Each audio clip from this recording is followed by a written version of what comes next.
Assalamualaikum warahmatullahi wabarakatuh. Selamat berjumpa kembali dengan saya pada mata kuliah Teknologi Formulasi Sediaan Steril.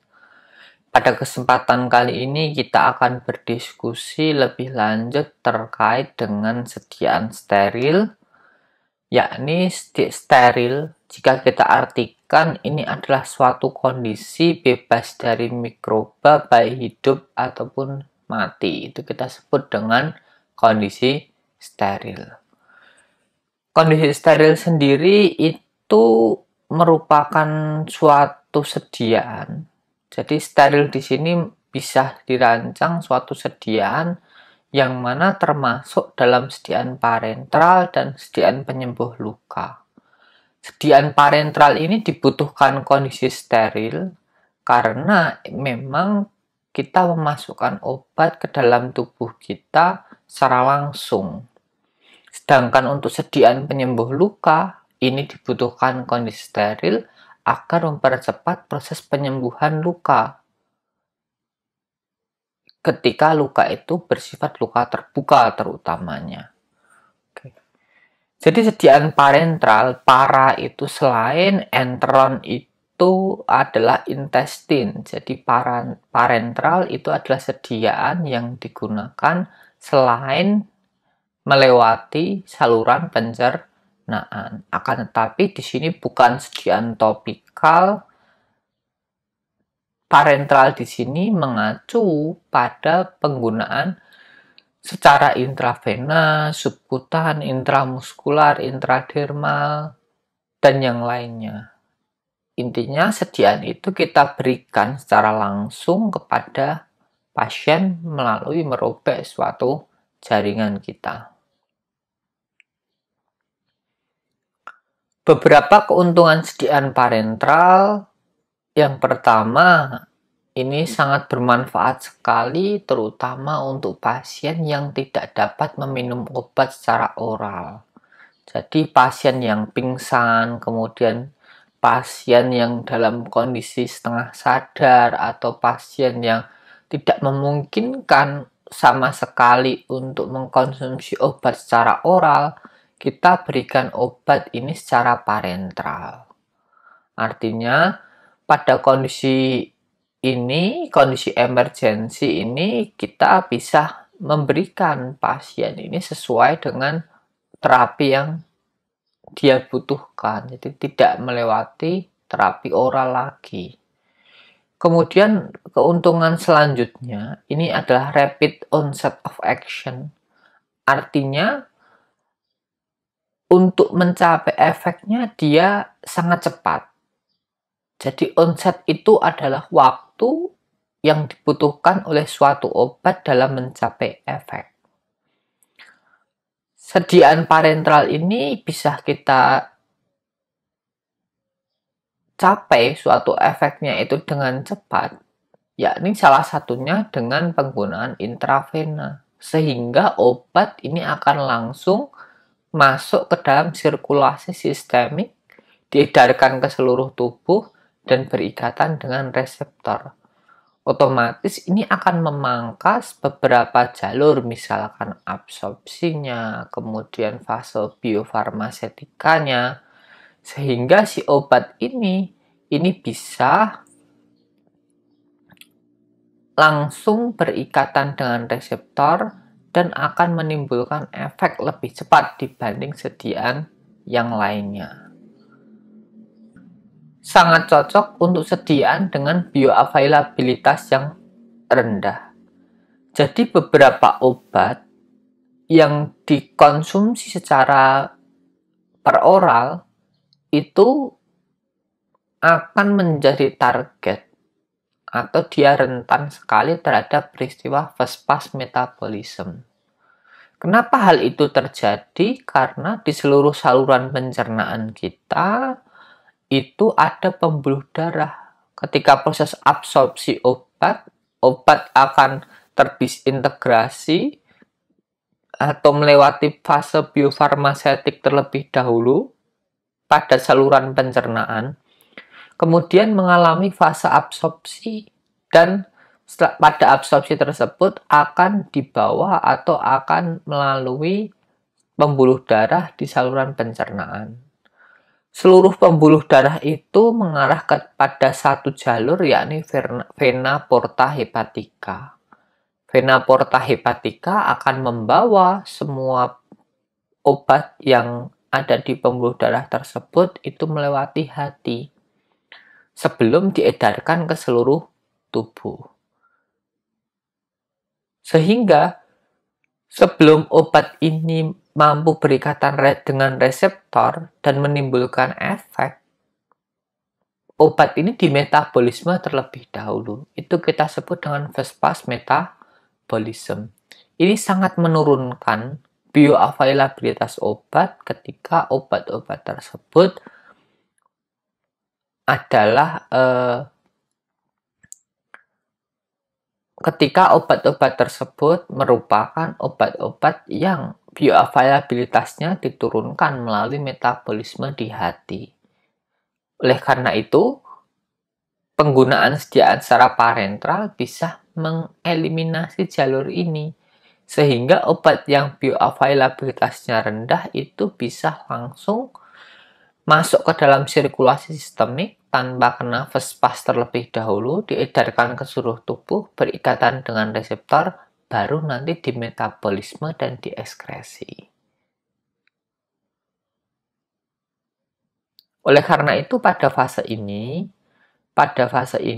ini sangat menguntungkan sekali, terutama nanti dalam kita merancang obat-obat yang bioavailabilitas rendah, itu kita formulasikan dalam sediaan parentral. Selanjutnya yakni profil farmakokinetik yang bisa diprediksi. Kenapa? Karena jumlah obat yang masuk di dalam sirkulasi sistemik itu jumlahnya kita ketahui. Jadi misalkan kita berikan bolus intravena 100 mg, ya obat yang masuk ke dalam tubuh itu 100 mg. Jadi misalkan obat ini berikatan dengan protein berapa persen, kita tahu keseimbangannya, dan berapa jumlah obat bebas kita tahu. Karena awalnya sudah pasti yang masuk ke dalam tubuh. Akan tetapi jika kita mengkonsumsi obat secara oral, awalnya masuk ke dalam tubuh kita tahu, misalkan 100 mg. Tapi kita tidak tahu berapa jumlah obat yang akan diabsorpsi. Karena ada presystemik metabolism, ada proses absorpsi, ada proses first pass metabolism. Nah, ini menyebabkan masuk 100 belum tentu yang diabsorpsi juga 100. Mungkin antar individu juga bervariasi. Oleh karena itu, pada sediaan intravena ini memberikan keuntungan, ini profil farmakokinetik bisa kita prediksi. Artinya hubungan antara dosis dan respon itu linier. Diberikan dosis segini, efeknya sekian. Ditingkatkan 2 kali, meningkat 2 kali kalau farmakologinya linier. Misalkan kalau farmakologi dan farmakokinetiknya non-linier, ini tidak ada hubungannya. Itu nanti ada kajian tersendiri dalam kita menambah suatu dosis, terutama untuk sediaan parentral. Kemudian dapat kita targetkan secara langsung pada suatu jaringan. Misal, kita mau mengobati sendi kita yang sakit, kita bisa berikan kortikosteroid atau minyak sendi melalui injeksi di sendi tersebut. Misal kita berikan suatu sediaan di jantung, kita bisa berikan secara intrakardiak dan seterusnya. Artinya sediaan parentral ini bisa kita rancang secara langsung diberikan pada jaringan. Kemudian sangat bermanfaat sekali ketika situasinya emergensi, yakni pada situasi emergensi kita membutuhkan obat dengan cepat, pasien itu tidak bisa meminum obat, tidak bisa kita paksa minum obat, ya kita berikan secara intravena. Karena efeknya lebih cepat, kemudian kita bisa prediksi profil farmakokinetiknya, dan juga pasien ini tidak memungkinkan untuk mengkonsumsi obat secara oral. Oleh karena itu, kita berikan obat ini secara parenteral. Kemudian bisa juga menghasilkan efek lepas lambat. Efek lepas lambat itu diberikan sekarang, efeknya nanti akan keluar pelan-pelan, terus-menerus dalam jangka waktu tertentu. Biasanya obat ini kita formulasikan dalam bentuk suspensi, nanti kita berikan secara subkutan atau intramuskular, nanti membentuk depot. Nah, depot ini akan melepaskan obat pelan-pelan. Jadi, pada sediaan injeksi parenteral ini, terutama subkutan dan intramuskular, itu juga terdapat proses absorpsi. Namanya absorpsi itu adalah proses di mana obat itu berpindah dari tempat pemberian ke sirkulasi sistemik. Jadi yang obat tanpa absorpsi ya obat yang diberikan langsung ke sirkulasi sistemik. Jika obat kita berikan secara intramuskular ataupun atau subkutan, ini nanti bisa melewati fase absorpsi. Akan tetapi ini bisa kita modulasi dengan pelepasan lepas lambat. Jadi lepasnya tidak langsung tapi pelan-pelan dalam durasi waktu yang lama. Kemudian sediaan parenteral ini juga bisa dimanfaatkan untuk menghantarkan atau pemberian nutrisi parenteral. Jadi untuk beberapa kondisi pasien yang tidak memungkinkan untuk mengkonsumsi nutrisi, kita bisa berikan nutrisi secara lengkap dan seimbang melalui jalur parenteral ini. Jadi beberapa keuntungan ini nanti bisa dimanfaatkan atau menjadi suatu kelebihan kenapa sediaan parenteral itu familiar. Terutama sediaan parenteral ini akan digunakan di rumah sakit. Karena apa? Ya profil farmakokinetik jelas, onsetnya jelas, kemudian bioavailability-nya juga jelas, dan juga ini sangat cocok sekali untuk pasien yang tidak bisa mengkonsumsi obat secara oral. Oke, jika pasien sudah bisa mengkonsumsi obat secara oral ya dipulangkan dari rumah sakit biasanya. Oke, selain keuntungan tersebut, ada beberapa kerugian yang harus kita pahami. Ini adalah menjadi suatu konsekuensi ketika kita mendesain suatu sediaan parenteral.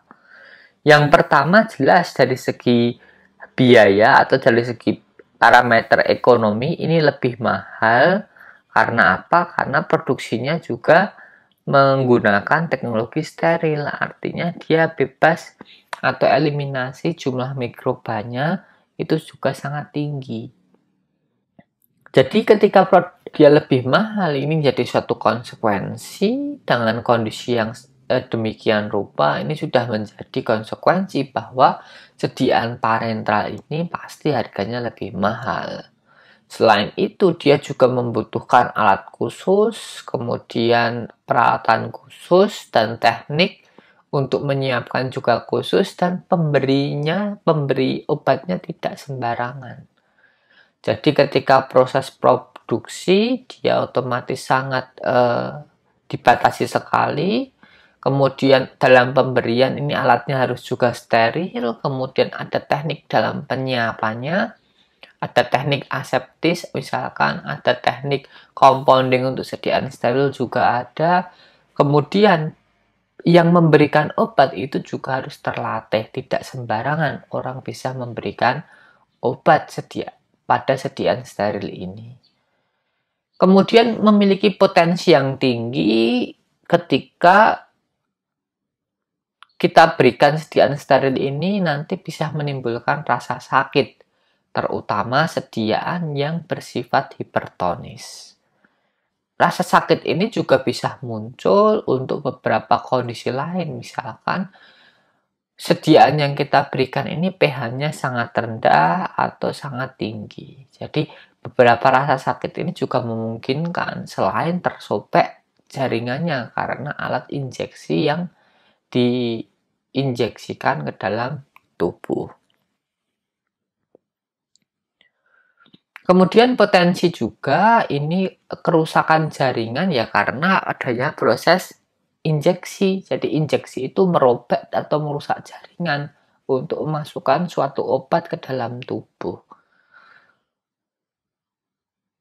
Tergantung dari jalurnya, misalkan intravena kita masukkan ke vena, intramuskular ya kita masukkan ke otot, intradermal kita masukkan di bawah derma, subkutan kita masukkan ke jaringan subkutan, dan seterusnya. Selain itu juga ada potensi yang lain, misalkan sepsis, infection, kemudian kelebihan cairan, emboli, extravasation, tromboflebitis itu juga ada kemungkinan juga. Jadi beberapa kemungkinan ini bisa kita tangani dengan cara kita pahami terlebih dahulu proses manufaktur yang baik dan benar, proses compounding sediaan steril yang baik dan benar, dan cara pemberian sediaan steril yang baik dan benar. Karena beberapa pemberian manufakturnya sudah oke, kemudian teknik compoundingnya oke, tapi cara memberikan salah bisa saja dia emboli. Begitu juga dengan semuanya sudah oke, tapi ternyata manufakturnya itu terkontaminasi, bisa juga nanti menyebabkan sepsis. Jadi beberapa hal ini harus saling terintegrasi agar apa? Beberapa potensi terkait dengan pemberian secara parenteral ini efek-efeknya bisa kita minimalkan. Kemudian sangat susah sekali untuk kita ada treatment ketika terjadi suatu overdosis. Jadi tidak bisa kita balikkan atau tidak bisa kita kembalikan. Kalau sediaan oral baru minum kok overdosis bisa kita muntahkan. Tapi kalau sediaan steril sudah, kalau kita injeksikan dia salah dosis ya sudah, nanti wassalam. Kenapa? Karena dia langsung diedarkan ke seluruh jaringan tubuh. Kemudian ini penggunaan sediaan steril ini akan meningkatkan morbiditas terkait dengan apa? Penggunaan dalam jangka waktu yang panjang, terutama penggunaan jarum atau infus dalam jangka waktu yang panjang. Biasanya ketika diinfus itu akan dipindah dalam durasi tertentu, itu akan dipindah atau terjadi kemerahan, itu akan dipindah jalur injeksinya. Jangan sampai kita kehabisan jalur diinjeksi melalui infus, nanti itu bisa berakibat fatal. Oleh karena itu, pemberian infus ini atau pemberian jarum injeksi ini memang itu pasti dirotasi jika terjadi kemerahan atau terjadi iritasi, itu akan dirotasi. Oke, beberapa keuntungan dan kerugian ini yang menjadikan suatu pedoman bagi kita, ada manfaat dan resikonya, harus kita timbang sebaik mungkin dalam kita memberikan suatu sediaan steril. Ini adalah beberapa cerita perkembangan penghantaran obat secara parenteral. Memang sudah dimulai untuk sediaan steril ini dari tahun 1600-an sampai 1800-an itu sudah dimulai. Berarti dari tahun 1600-an sampai 1800-an ini sudah dikembangkan bagaimana cara orang itu memasukkan obat ke dalam pembuluh darah kita secara langsung. Akan tetapi teknik sterilisasi ini baru ditemukan ini pada awal atau pada pertengahan tahun 1800-an. Nah, ini ditemukannya si sistem pasteurisasi, kemudian ditemukannya autoklaf itu pada tahun 1880-an. Berarti penggunaan sebelumnya itu ya tidak tahu apakah dia sudah steril atau tidak tahu. Intinya kita masukkan suatu larutan, masukkan ke dalam tubuh. Ya kalau sembuh ya alhamdulillah, kalau mati ya wassalam kayak gitu. Jadi tidak ada jaminan sterilitas sama sekali. Jadi sebelum tahun 1800-an itu juga sudah banyak orang-orang itu dilakukan suatu injeksi atau terapi, misalkan pengganti elektrolit atau sejenis infus atau pengganti garam atau air yang lainnya. Jadi baru ketemu teknik sterilisasi itu ya tahun 1880-an itu baru familiar. Sebelumnya ya sterilisasinya ya ala kadarnya. Kemudian kita berlanjut, ini beberapa perkembangan lagi juga masih dikembangkan sampai tahun 1900-an. Tapi perkembangan di sini adalah tidak terlalu signifikan, yakni beberapa teknik pembuatan terkait dengan pembuatan larutan, kemudian pengujian atau respon pirogenik, dan seterusnya. Jadi terkait dengan manufaktur ini tidak terlalu signifikan, jadi yang menjadi suatu lompatan adalah penemuan autoklaf tadi di tahun 1880-an. Akan tetapi di sini pada tahun 1938-an ini ditemukan cara sterilisasi alatnya, yakni menggunakan gas ethylene oxide untuk mensterilkan alat dan mungkin ruangan juga yang akan digunakan untuk proses manufaktur atau compounding sediaan steril. Pada tahun 1942 ini baru dikenalkan teknik uji pirogen menggunakan kelinci yang dipublikasikan pada Pharmacopoeia Amerika atau USP. Kemudian berkembang lagi penemuan HEPA filter untuk laminar airflow untuk menjaga aliran udara pada clean room. Kemudian pada tahun 1950-an ini baru dibentuk asosiasi terkait dengan pemberian obat secara parenteral dan terus berkembang sampai pada tahun 1976 ini FDA itu mengeluarkan aturan tentang manufaktur untuk sediaan large volume parenteral. Jadi sudah ada CGMP-nya.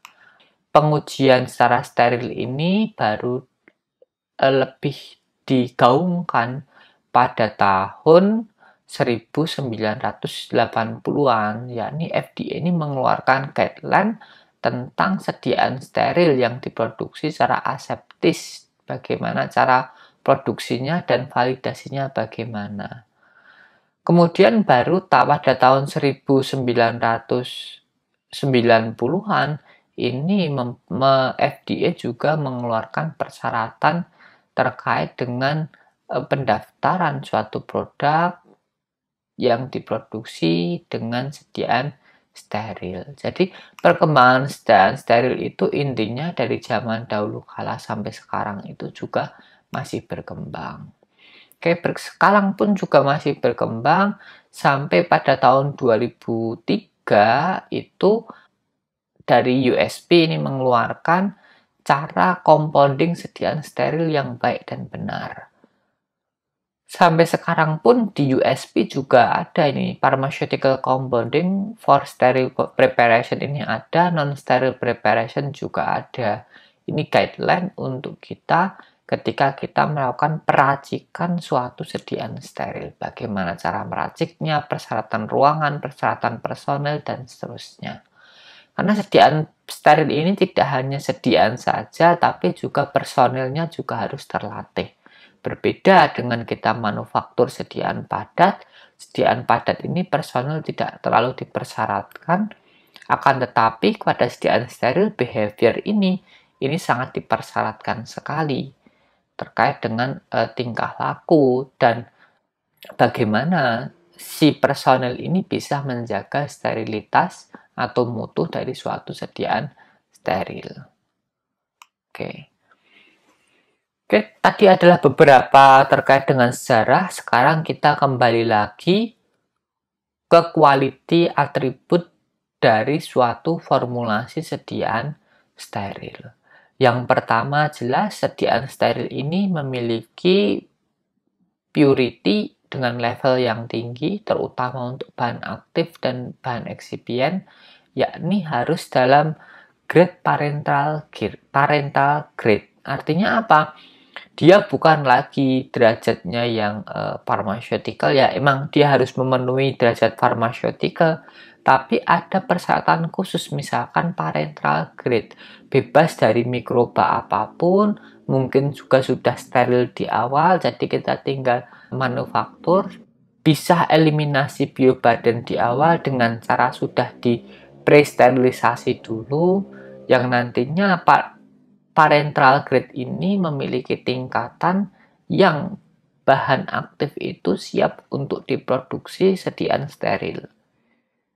Jadi ketika kita mengenal suatu sediaan steril, ada beberapa tingkatan selain dari parental grade, ada teknis grade, itu masih meruah sekali, belum ada persyaratan secara khusus. Kemudian kalau kita purifikasi lebih lanjut, nanti bisa jadi pharmaceutical grade, jadi nanti dia mengikuti persyaratan sesuai dengan kompendia yang ada, itu dia pharmaceutical grade.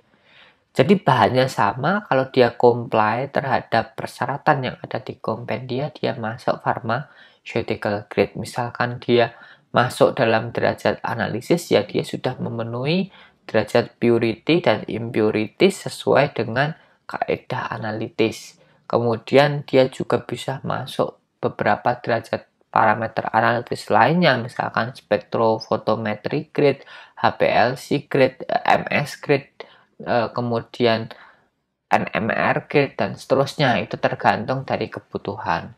Akan tetapi yang parental grade ini adalah kebutuhan selain dari pharmaceutical grade, dia juga harus memiliki kondisi khusus, misalkan bebas dari mikroba atau sudah steril dulu, atau misalkan dia bebas dari pirogen, itu ada persyaratan khususnya. Ini adalah parental grade. Jadi harganya otomatis lebih mahal dibandingkan dengan pharmaceutical grade. Kemudian bagaimana cara mendesain suatu sediaan steril ini? Quality atributnya, formulasinya ini mengandung bahan sesedikit mungkin dan sesederhana mungkin, dengan bahan tambahan paling sederhana. Kalau bisa obat dan air saja, sudah itu cukup.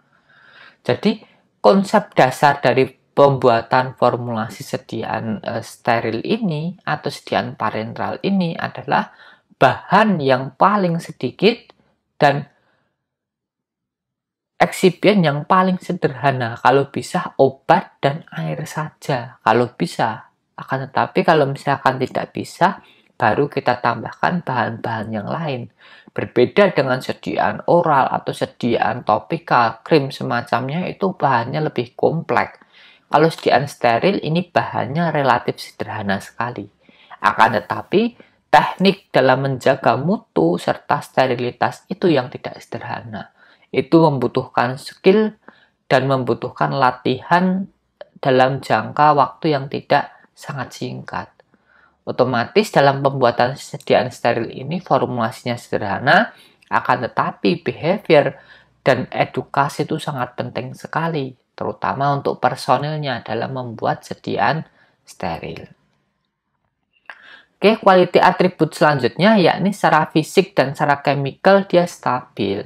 Jangan sampai sediaan steril ini secara fisik dia berubah, secara chemical dia juga berubah. Akan tetapi perubahan secara fisik ini pasti didahului dengan perubahan secara kimia.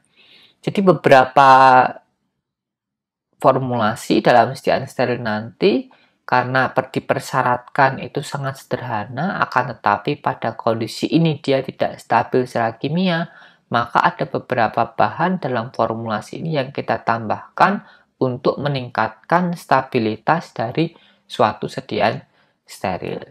Begitu juga dengan packaging, itu pasti kita akan modifikasi untuk meningkatkan ketahanan terhadap fisiknya. Oke, kemudian ada container closure system. Jadi pada sistem sediaan steril ini wadahnya ini tertutup rapat. Tidak hanya rapat lagi, ini sistemnya tertutup, kemudian dengan bahan yang low extractable dan leachable. Artinya ketika kita memakai sediaan kemasan pada sediaan steril ini tidak sembarangan, dipersyaratkan tidak boleh ada bahan yang bisa keluar dari wadah menuju sediaan. Jadi harus dijamin itu bahwa tidak terekstrak dan tidak terlicing. Leaching itu dia keluar dari suatu wadah itu, misalkan ada bahan-bahan tertentu di wadah, dia berpindah dari wadah kesediaan. Itu memungkinkan sekali. Jadi persyaratan wadahnya juga ada sendiri. Nanti ada gelas tipenya juga ada, plastiknya juga ada tipe tersendiri untuk wadah sediaan steril ini. Kemudian integritasnya juga harus dipertahankan, integritas dari container closure systemnya. Jangan sampai ketika preparasi nih container closure system dicapai, tapi ketika proses penyimpanan, distribusi, bahkan ketika akan proses pemberian, integritas dari kontainer closure sistemnya ini rusak, sehingga dia menyebabkan sediaannya terkontaminasi lagi. Kemudian ada persyaratan lagi, sediaan steril dan mungkin juga dia bebas pirogen, karena ada beberapa sediaan injeksi small volume parenteral itu tidak bebas pirogen, tidak masalah. Jadi persyaratan bebas pirogen ini tidak semua untuk sediaan steril, akan tetapi ada beberapa sediaan steril yang mempersyaratkan bebas pirogen. Tapi jika dia steril dan bebas pirogen, itu juga semakin lebih bagus. Oke, kemudian kita juga harus pahami injection site tolerability terkait dengan apa? Volume injeksi, kemudian pH, kemudian tonisitas, itu menjadi suatu parameter khusus yang harus kita perhatikan ketika kita memberikan suatu sediaan steril. Kemudian terkait dengan dosis dan pemberian itu harus sangat jelas, jangan sampai ada kesalahan dalam pemberian informasi terkait dengan dosis dan cara pemberian.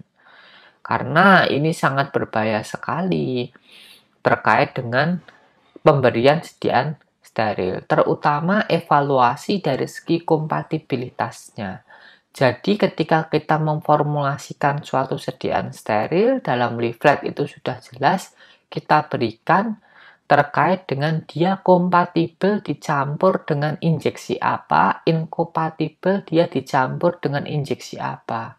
Dia bisa diadministrasikan bareng dengan injeksi apa, dan dia tidak boleh diadministrasikan bareng dengan injeksi apa. Ini harus jelas. Kenapa? Karena jangan-jangan nanti terjadi reaksi inkompatibilitas ketika kita administrasikan atau memberikan suatu sediaan steril ini dalam proses peracikan atau dalam proses pemberiannya. Jadi harus kita justifikasi beberapa quality critical attribute ini. Tujuannya apa? Untuk menjaga mutu dari suatu sediaan steril dari proses manufaktur sampai ke proses pemberian. Oke, ini beberapa sediaan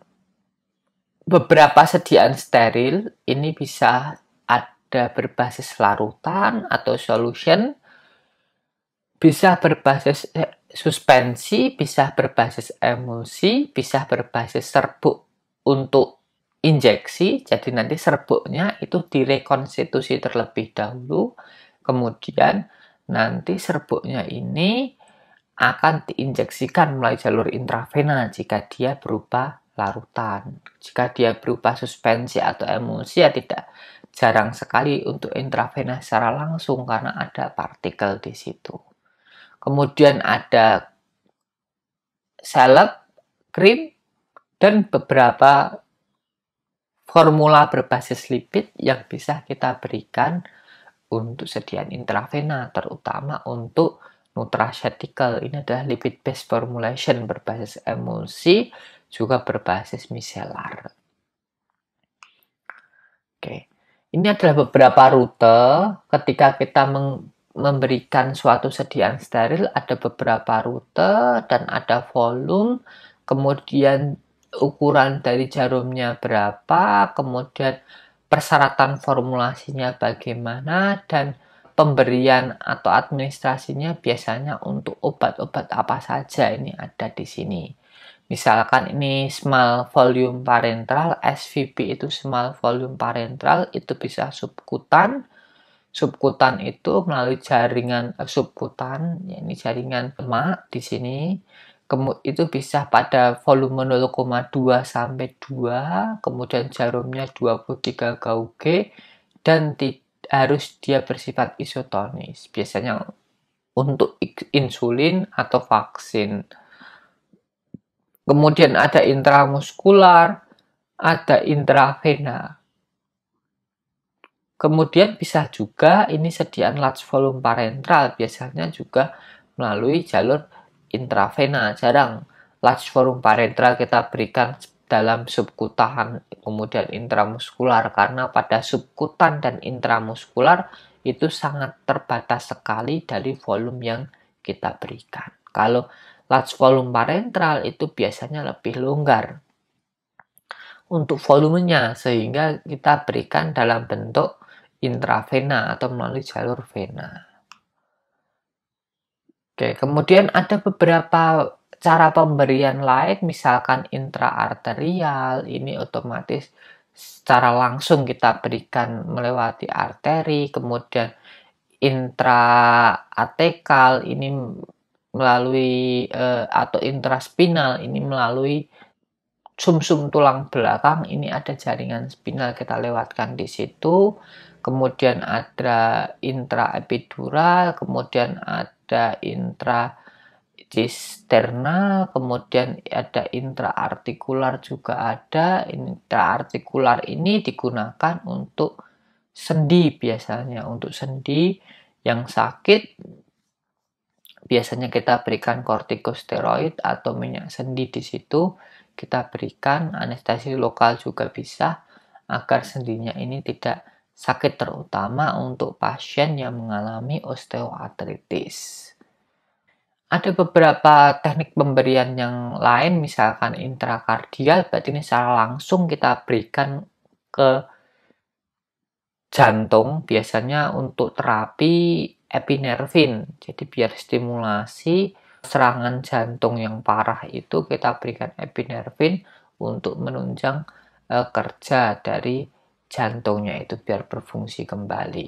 Kemudian ada juga intrapleural. Intrapleural ini diberikan melewati paru-paru atau bisa juga untuk mengambil cairan di paru-paru. Jadi paru-paru kita ketika kebanjiran cairan itu bisa kita ambil cairannya melalui intrapleural ini. Kemudian ada intradermal, jadi ini biasanya digunakan untuk skin test. Skin test itu biasanya kita akan gunakan untuk menguji adanya reaksi hipersensitivitas tidak terkait dengan penggunaan suatu obat atau biasanya antibiotik. Antibiotik yang ada suatu gugus tertentu, terutama nitrogen, itu bisa juga membentuk hapten dengan protein di tubuh kita. Hapten ini nanti yang bisa menyebabkan reaksi alergenik. Jadi kalau antibiotik tidak kita skin test, kita langsung berikan, ternyata kita punya suatu reaksi hipersensitivitas terhadap antibiotik tersebut atau alergi terhadap antibiotik tersebut, kita berikan secara intravena, itu adalah suatu hal yang fatal. Kenapa fatal? Nanti bisa menjadi shock anafilaksis. Jadi bisa reaksi hipersensitivitas ini sangat fatal sekali, bahkan menyebabkan kematian. Itu harus diwaspadai.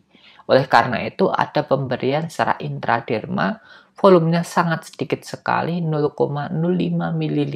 Ini hanya untuk menguji adanya tidak reaksi hipersensitivitas. Biasanya kalau Mas Mbak rawat di rumah sakit diberikan antibiotik, sebelum diberikan itu disuntikan sedikit di kulit, kemudian dilingkari, ditulisi tandanya, ada tandanya. Untuk apa? Untuk meyakinkan bahwa dia tidak terjadi reaksi hipersensitivitas ketika diberikan suatu terapi antibiotik. Ini adalah salah satu contoh rute pemberian secara intravena, jadi bioavailabilitasnya absolut sekali, karena langsung masuk ke dalam sirkulasi sistemik, langsung masuk ke dalam pembuluh darah vena, kemudian juga dia akurat terkait dengan dosis dan efeknya juga akurat, yakni obat ini masuk langsung ke dalam sirkulasi sistemik, tanpa melewati fase absorpsi dan tidak kena fast metabolism. Kemudian ini sering digunakan di rumah sakit, jelas tidak mungkin di apotek pakai intravena, karena penggunaan intravena ini membutuhkan selain alat khusus dan dia membutuhkan orang-orang khusus juga dalam pemberian suatu sediaan. Oleh karena itu ini sangat familiar sekali di rumah sakit.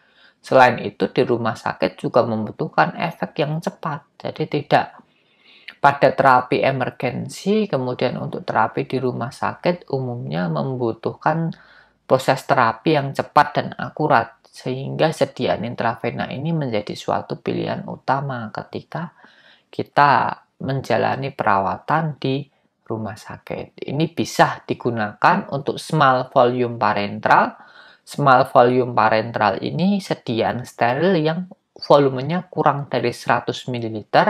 Kemudian yang large volume parenteral ini adalah sediaan steril yang volumenya lebih dari 100 ml.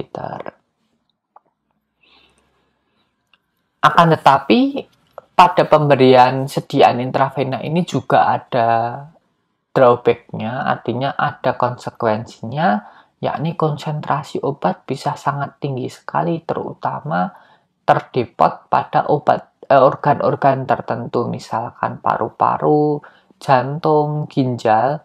Ini akan menyebabkan toksisitas yang akut.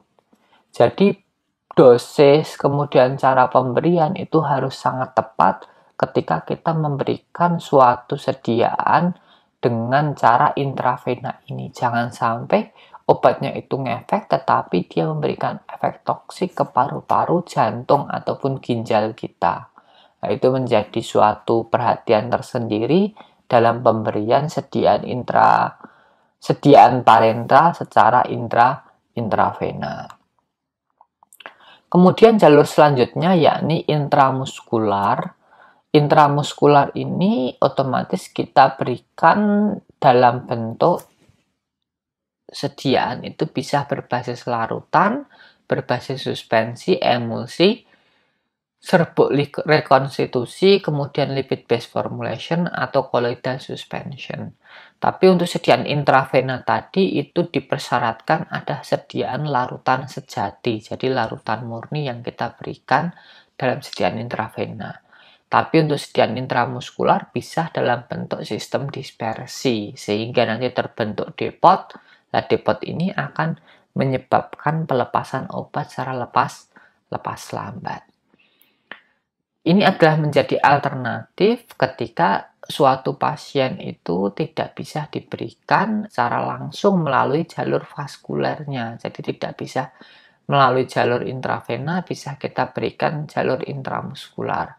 Walaupun ini juga ada proses absorpsi karena ada perpindahan obat dari tempat pemberian ke sirkulasi sistemik, tapi proses absorpsinya ini biasanya memiliki bioavailability yang lebih bagus dibandingkan sediaan peroral ataupun sediaan subkutan.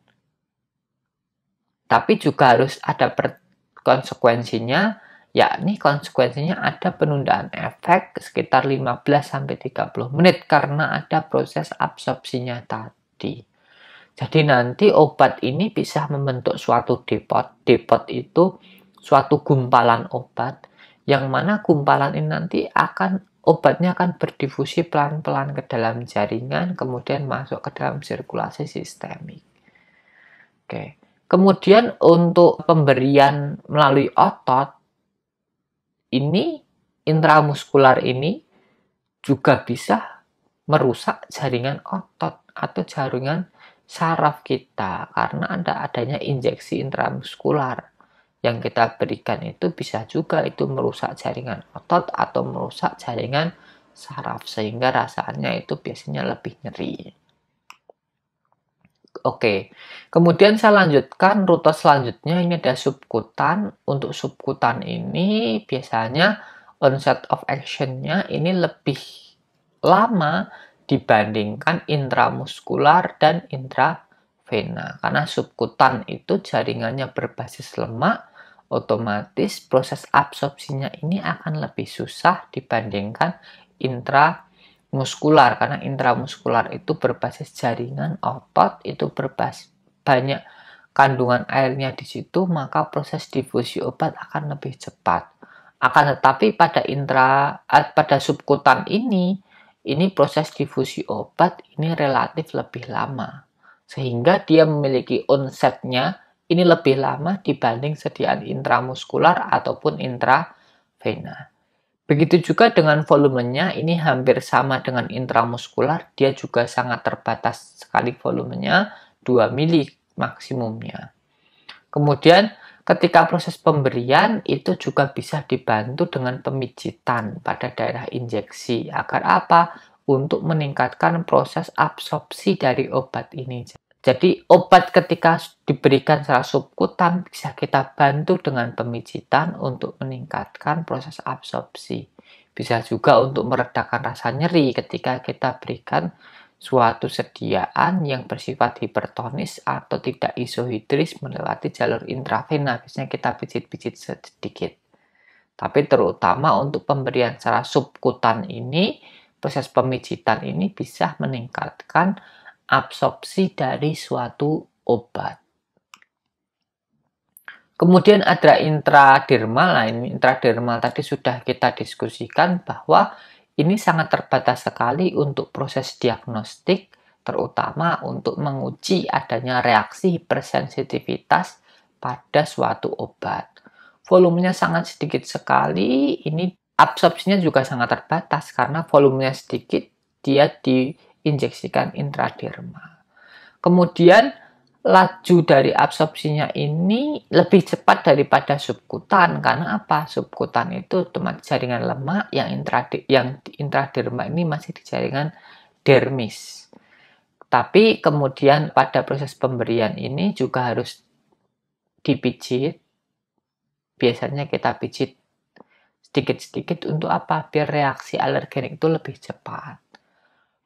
Jadi proses pemijitan dalam pemberian secara subkutan dan intradermal ini sedikit bermanfaat untuk mempercepat onset of action-nya. Akan tetapi intradermal ini lebih cepat, biasanya onsetnya itu lebih cepat atau absorpsinya lebih cepat dibandingkan kita berikan obat secara subkutan. Kemudian ini adalah cara pemberian intratekal, kemudian ada juga ini ada pemberian secara intraepidural. Kalau intratekal ini biasanya ini kecairan cerebrospinal, tapi ini tidak cocok untuk obat-obat yang memiliki konsentrasi tinggi di plasma. Kemudian ini persyaratannya harus isohidris, kemudian isotonis dan bebas pengawet. Jadi untuk intraspinal ini, terutama intraepidural itu harus diwaspadai. Intratekal itu harus, atau spinal ini harus diwaspadai. Kenapa? Karena dalam pemberian ini jarumnya tidak seperti jarum biasa, jarumnya sangat panjang sekali. Kemudian ini diberikan antar celah-celah pada tulang belakang, dilewatkan masuk ke dalam sumsum tulang belakang kita. Biasanya ini adalah cairan atau yang digunakan itu anestesi yang bersifat anestesinya parsial, biasanya bagian perut ke bawah untuk operasi atau untuk operasi sesar itu biasanya menggunakan intratekal ini nanti melalui jaringan spinal atau sumsum tulang belakang. Sekali lagi persyaratannya harus isotonis. Isotonis itu tekanan osmotiknya sama, isohidris itu pH-nya harus sama dengan tubuh dan bebas preservatif pengawet apapun. Jadi tidak boleh ada pengawet apapun. Nah, kemarin ada kasus injeksinya ini kleru asam tranexamat ya, pernah ada kasus injeksi tersebut itu masuk pada spinal ini. Jadi sangat berbahaya sekali apabila terjadi kesalahan injeksi obat di dalam intratekal ini. Oke, ini ada intraartikular, ini biasanya digunakan untuk sendi, pengganti minyak sendi, kemudian pemberian kortikosteroid, anestesi lokal untuk pasien dengan osteoartritis. Kemudian ini intra anterior chamber, intravitreal dan intraretrobular ini digunakan untuk mata, akan tetapi dalam proses injeksinya ini membutuhkan tenaga yang sangat ahli. Kemudian sudah berpengalaman juga, jangan sampai salah mencoblos matanya. Karena sangat ekstrim sekali dan harus membutuhkan presisi serta akurasi yang sangat tinggi. Volumenya sangat terbatas sekali untuk terapi obat-obat tertentu yang dideliverikan langsung di mata. Oke, mungkin itu yang bisa saya sampaikan pada pengantar kuliah steril ini. Nanti kita akan diskusikan lebih lanjut pada tahap preformulasi dan perancangan sediaan steril. Assalamualaikum warahmatullahi wabarakatuh.